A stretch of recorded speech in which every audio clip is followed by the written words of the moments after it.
Olá, meus amigos, como é bom estar aqui de volta com vocês. Hoje nós estamos juntos para estudar a lição de número 6, que traz como título "O sacerdócio de Cristo é semelhante ao de Melquisedeque". O texto de referência da lição de hoje está aqui em Hebreus capítulo 7, dos versículos 15 até o versículo 19. E o versículo do dia diz assim: "Como também diz em outro lugar, tu és sacerdote eternamente segundo a ordem de Melquisedeque". Hebreus capítulo 5, no versículo 6. A verdade aplicada de hoje diz assim: o ministério de Cristo é semelhante ao de Melquisedeque, de rei e sacerdote eterno. Na lição de hoje nós vamos ver que a supremacia do sacerdócio de Cristo está no fato que a sua ordem é semelhante à ordem de Melquisedeque. Alguns dos entendimentos que nós temos até hoje sobre quem foi Melquisedeque teve início por um rabino, o rabino Ismael, lá em 135 a.C. Ele acreditava que Melquisedeque era Sem, o filho de Noé. E existem muitos judeus até os dias de hoje que acreditam nessa teoria. Sem, ele foi realmente um contemporâneo a Abraão. E muitas vezes é bem difícil para mim e para você, para que a gente compreenda a cronologia dos eventos bíblicos, mas depois do dilúvio, Noé ele sai da arca com seus 3 filhos, e um desses filhos era Sem, e Sem estava vivo na época de Abraão, porque Abraão viveu até os seus 175 anos. E nós vamos perceber então com essa idade de Abraão que a longevidade do homem ela começa a diminuir conforme a medida que o pecado ele começa a se enraizar e comprometer a raça humana até os dias de hoje. Aí nós vamos ver que a Bíblia fala sobre 70 anos como sendo a expectativa de vida média. E eu acho que com os avanços médicos que nós temos nos dias de hoje, eu acho que nós podemos alcançar em torno de 76 anos para os homens e 79 anos de vida médio para as mulheres. Mas Sem, ele viveu 600 anos. E Abraão viveu 175 anos, então Sem ainda estava vivo quando Abraão estava vivo. Mas eu particularmente não acredito que Sem seja Melquisedeque. Eu não acredito que ele seja essa pessoa a quem nós estamos nos referindo nessa lição de hoje. Existe uma outra linha teológica que acredita que Melquisedeque era uma pessoa real, uma figura histórica nos dias de Abraão, e que ele representava uma tipologia de Cristo. Na nossa aula anterior nós falamos um pouco sobre tipologia de Cristo, sobre o tipo e o antitipo. E esse termo é um termo teológico. E se nós olharmos lá no Antigo Testamento, nós vamos ver que existem várias pessoas que nos dão uma visão de quem é Jesus, porque essas pessoas, elas caracterizam alguns aspectos da vida e do ministério de Jesus. Então essas diferentes pessoas que nós conseguimos encontrar lá no Antigo Testamento, quando nós olhamos na vida delas, nós podemos dizer que elas são pessoas que servem como um tipo de Cristo. Elas são uma tipologia de Cristo, do ministério de Cristo. A gente pode usar como exemplo o próprio Josué. Josué, ele é um tipo de Cristo. Josué, ele é responsável por liderar o povo até a terra prometida. E isso foi algo que Moisés ele não conseguiu fazer, porque Moisés ele representava a lei, enquanto Josué ele representava a graça. E como nós já sabemos, a lei nunca pode levar ninguém à terra prometida. Apenas a graça pode fazer isso. Então Josué é uma imagem, ou é um tipo, uma tipologia de Cristo. Esse é o Josué apresentado na Bíblia. Josué era Cristo? Não, Josué não era Cristo, mas ele é um tipo de Cristo. E da mesma forma, algumas pessoas apresentam Melquisedeque como sendo uma pessoa real na história, mas que ele era um tipo de Cristo, porque quando você olha lá no relato de Gênesis capítulo 14, ele é apresentado como sendo o rei de Salém, ele apresenta o pão e o vinho, e isso tudo soa muito familiar com Jesus Cristo. E existe uma outra vertente teológica que acredita que Melquisedeque era na verdade o próprio Cristo em forma humana, que quando ele apareceu para Abraão, na verdade era Cristo assumindo uma forma humana. E esse fenômeno nós chamamos de teofania, ou nesse caso, cristofania, que é uma aparição de Deus, nesse caso uma aparição de Cristo. E existem várias bases bíblicas que podem atestar qualquer um desses cenários que nós estamos vendo aqui na nossa frente no dia de hoje, mas nessa lição nós não vamos entrar nesses detalhes, porque a minha intenção aqui nesse momento é só mostrar para você as diferentes linhas de entendimento teológico que existe a respeito de Melquisedeque. E assim nós vamos ao primeiro tópico dessa lição, que traz como título: quem foi Melquisedeque? Então, essa é a pergunta de ouro que nós temos na lição de hoje. Porque Melquisedeque, a pessoa de Melquisedeque, é uma pessoa completamente misteriosa que poucas pessoas sabem a respeito. O capítulo 6 de Hebreus, ele termina com essa frase: feito eternamente sumo sacerdote segundo a ordem de Melquisedeque. Ele está falando de quem aqui? O autor da carta aos Hebreus está falando sobre Jesus. Então, a partir desse momento, o autor aqui da carta aos Hebreus, ele vai começar a falar muito sobre Melquisedeque. Na verdade, ele vai falar um capítulo inteiro sobre Melquisedeque. Ele vai falar o capítulo 7 inteiro. E ele vai fazer isso intencionalmente, porque ele quer mostrar para mim e para você, e para aquele povo para quem ele estava escrevendo naquela carta, naquela época, o plano de fundo para tentar ajudar aquelas pessoas a entenderem o sacerdócio de Jesus. Porque é fundamental entender quem é Melquisedeque para que nós possamos entender o sumo sacerdócio de Jesus. Então, Melquisedeque, ele é mencionado no capítulo 6, ele foi mencionado lá no capítulo 5, e agora ele vai ser mencionado várias vezes no capítulo 7 de Hebreus. E aí você pode estar se perguntando, mas qual é o contexto de Melquisedeque? Qual é o contexto bíblico para Melquisedeque? E eu vou te dizer que nós não temos muito a respeito de Melquisedeque. Ele só foi mencionado 2 vezes no Antigo Testamento. Ele foi mencionado lá em Gênesis 14, quando ele se encontra com Abraão, e ele foi mencionado novamente lá em Salmo 110. Aí passam-se anos e ele é mencionado novamente 8 vezes no livro de Hebreus. Ele é mencionado lá no capítulo 5, 6 e 7. Então a primeira vez que Melquisedeque ele é mencionado é lá em Gênesis 14, porque ele teve um encontro com Abraão. E aí se passam 1000 anos até que alguém vai falar de novo dele. Quem que fala dele?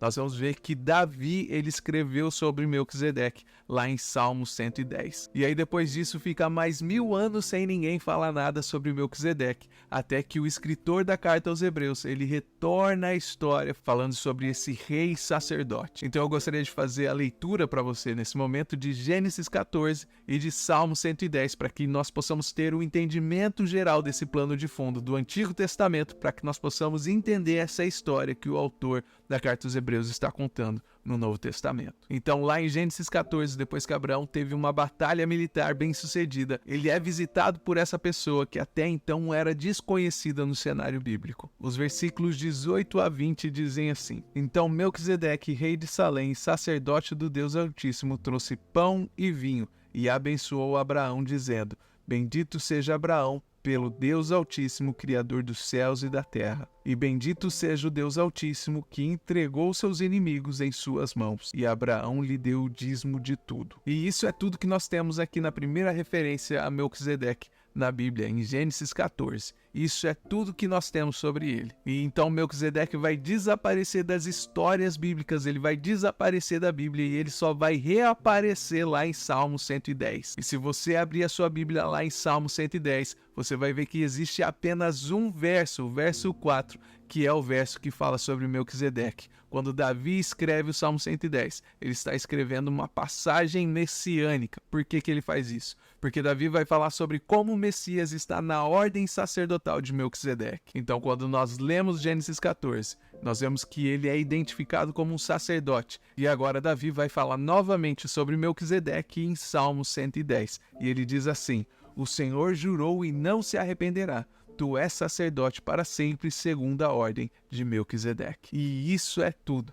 Isso é tudo que nós temos no Antigo Testamento sobre Melquisedeque. Então, quem é exatamente Melquisedeque? A identidade de Melquisedeque, quem era Melquisedeque, é um assunto que tem sido debatido ao longo dos séculos. Na verdade, é um assunto que tem sido debatido ao longo dos milênios. O que nós temos de concreto, que é fato, que a Bíblia nos comprova, é que Melquisedeque ele era rei de Salém. Os estudiosos vão dizer que a cidade de Salém, na verdade, é a cidade que foi ocupada pelos jebuseus e mais tarde no futuro seria nomeada como Jerusalém. Então Melquisedeque era rei de Jerusalém antes de Jerusalém ter o nome de Jerusalém. E essa localização ela não serve apenas como um detalhe geográfico, mas ela é um símbolo muito poderoso desse lugar que viria a ser o centro da fé cristã. E uma coisa muito interessante sobre essa cidade de Salém é o significado do seu nome em hebraico. O significado de Salém em hebraico é salvador, é perfeito, pacífico. Então esse entendimento acaba adicionando uma nova camada de interpretação sobre o papel que essa cidade cumpre. Porque Melquisedeque ele não era apenas um líder político, mas ele também era um portador dessa paz e dessa perfeição, prefigurando o que muitos teólogos veem como um papel messiânico de Jesus, porque ele combina uma liderança justa com a promessa de salvação e de paz eterna. E além de rei, nós vamos ver também que Melquisedeque era um sacerdote de El Elyon. O que significa isso? Significa Deus Altíssimo. Esse título de Deus, o título El Elyon, ele aparece no contexto onde a soberania e a supremacia divina ela é destacada em frente a outras entidades espirituais. E a função de Melquisedeque, essa função que ele exercia de sacerdote do Deus Altíssimo, ela ganha um significado muito especial na história. Por quê? Porque ele abençoou Abraão. E é interessante notar que na Bíblia é sempre o maior que abençoa o menor. Nós vemos que Abraão, mesmo sendo o detentor da promessa, sendo aquele que seria o patriarca de tudo aquilo que nós vemos na Bíblia até os dias de hoje, ele é abençoado por Melquisedeque. Então isso demonstra que Melquisedeque era maior que Abraão. E Abraão ele reconhece a autoridade e a superioridade de Melquisedeque quando ele oferece o dízimo, que é uma prática que acaba evidenciando o profundo respeito que ele tinha e reconhecimento pela sua superioridade e posição espiritual. Nós vemos também que o nome Melquisedeque é uma combinação de duas palavras hebraicas, Meleque, que significa rei,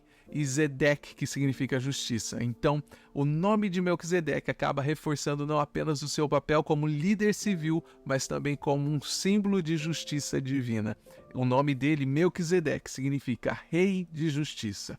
Então é o rei de justiça, que é o rei de Salém, que é o rei da paz, que oferece vinho e pão para Abraão. Então essa conexão entre Melquisedeque e Jesus, ela é explorada mais profundamente no Novo Testamento, onde o sacerdócio de Melquisedeque, ele é apresentado como sendo o modelo do sacerdócio de Cristo, que é eterno e perfeito. E essa associação de Melquisedeque e Jesus, ela não apenas enriquece o entendimento do cristão sobre Jesus e sobre o sacerdócio de Jesus, mas também ela pontua a continuidade e a profundidade da revelação divina através das Escrituras. Então, quando nós refletimos sobre Melquisedeque, nós não estamos apenas visitando uma pessoa importante da história, mas nós estamos mergulhando numa reflexão sobre a justiça de Deus, sobre a soberania e a eternidade de Deus. Porque Melquisedeque, ele serve como uma ponte entre a tradição antiga e uma compreensão mais profunda da fé através de Jesus Cristo. Tudo bem até aqui? Então assim nós vamos ao segundo tópico dessa lição, que traz como título o sacerdócio de Melquisedeque. Então nós vemos que Melquisedeque ele é apresentado não apenas como só o rei de Salém, mas também como sacerdote do Deus Altíssimo. E essa dualidade de papéis ela é muito rara nas Escrituras Sagradas. Nós vamos ver que a única pessoa, além de Melquisedeque, que vai exercer essa mesma função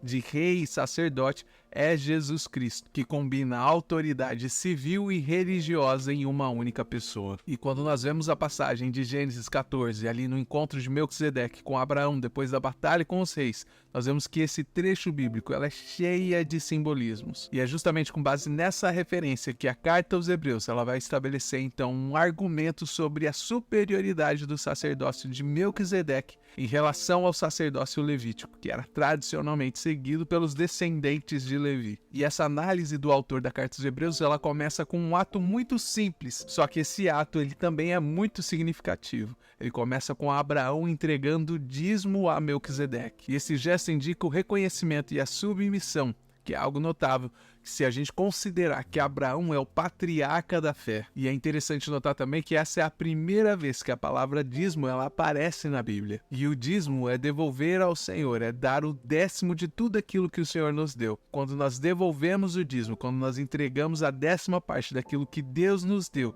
nós estamos honrando a Deus com uma parte daquilo que Ele mesmo nos deu. E o que é muito mais interessante do que tudo isso, é que Abraão estava dando dízimo 500 anos antes da lei mosaica.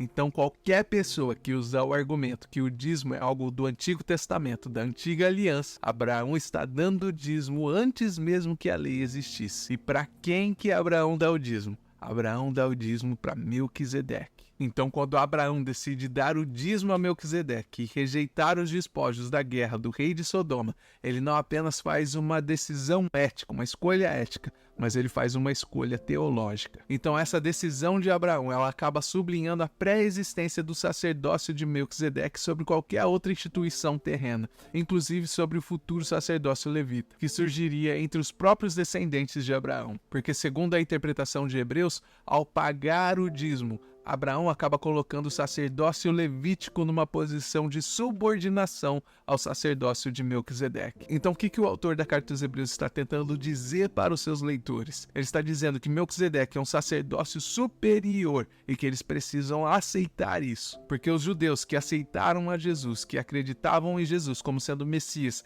eles precisavam aprender que alguns daqueles costumes que eles praticavam, eles tinham sido cumpridos em Jesus Cristo. Então, uma vez que Jesus já havia cumprido com todas aquelas coisas, não era mais necessário retornar, voltar a fazer aquelas coisas que eles faziam com os costumes que eles tinham naquela tradição. Um dos costumes que era central na fé do judeu era que eles não poderiam chegar até Deus a não ser por meio de um sacerdote. Então, o autor da Carta aos Hebreus, ele está argumentando com aquele povo que agora eles têm um sumo sacerdote que é maior do que o sacerdote levítico, que é o sumo sacerdote Jesus, que é da ordem de Melquisedeque. Levi, ele vai ser o bisneto de Abraão. Então, Abraão teve Isaac, Isaac teve Jacó, e Jacó teve os 12 filhos, e um desses filhos era Levi. E a tribo de Levi, ela acaba sendo escolhida para servir como sacerdotes no templo de Deus. E os sacerdotes são aquelas pessoas que serviam como intermediário entre as pessoas e Deus.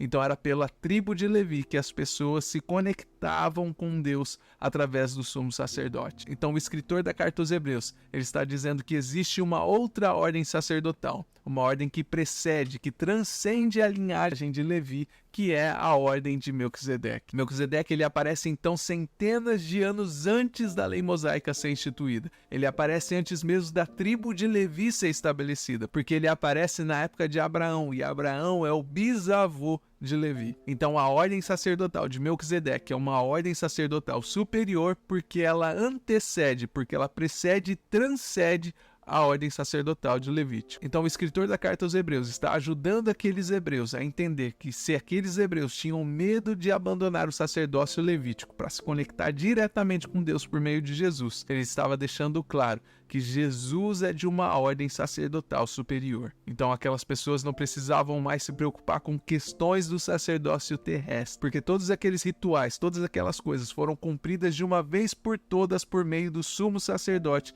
que é Jesus Cristo, que é de uma ordem sacerdotal superior, que é a ordem sacerdotal de Melquisedeque. Ele está destacando um ponto crucial da insuficiência do sacerdócio levítico. E aí no versículo 11 ele vai perguntar se a perfeição pudesse ser alcançada através do sacerdócio levítico, por que então havia a necessidade de outro sacerdote vir e um na ordem de Melquisedeque e não da ordem de Arão? E essa pergunta é uma pergunta retórica, porque ela serve apenas para indicar que o sacerdócio levítico, embora ele tivesse sido importante, ele era insuficiente para completar a reconciliação da comunidade, do homem com Deus. Porque a lei que foi dada a Moisés, que estabeleceu o sacerdócio, ela era apenas uma sombra das coisas que estavam por vir. Porque essa lei que foi dada a Moisés, ela não era uma forma completa, ela não era definitiva. Então o escritor da Carta aos Hebreus, ele continua explicando que a menção a outro sacerdócio, a ordem de Melquisedeque, que não é da linhagem de Arão e que também não é da tribo de Levi, ela indica a mudança não só do sacerdócio, mas ela indica também a mudança da lei. E essa mudança ela é crucial para que a gente possa entender essa transição do Antigo Testamento, que era focada nas leis e no sacerdócio levítico como uma forma de acesso a Deus, para esse novo testamento que nós temos, onde o nosso acesso a Deus ele é feito através de Jesus Cristo, um sacerdote na ordem de Melquisedeque. E então no versículo 12 nós vamos ver que quando existe uma mudança no sacerdócio, existe a necessidade da mudança da lei. E isso acaba mostrando para mim e para você que a ideia do sacerdócio levítico e da lei que acompanhava o sacerdócio, ela não era perfeita. E ela não era completa e ela não podia oferecer a salvação completa, plena e o acesso direto a Deus. E lá no versículo 13 é destacado que Jesus pertence a uma outra tribo diferente.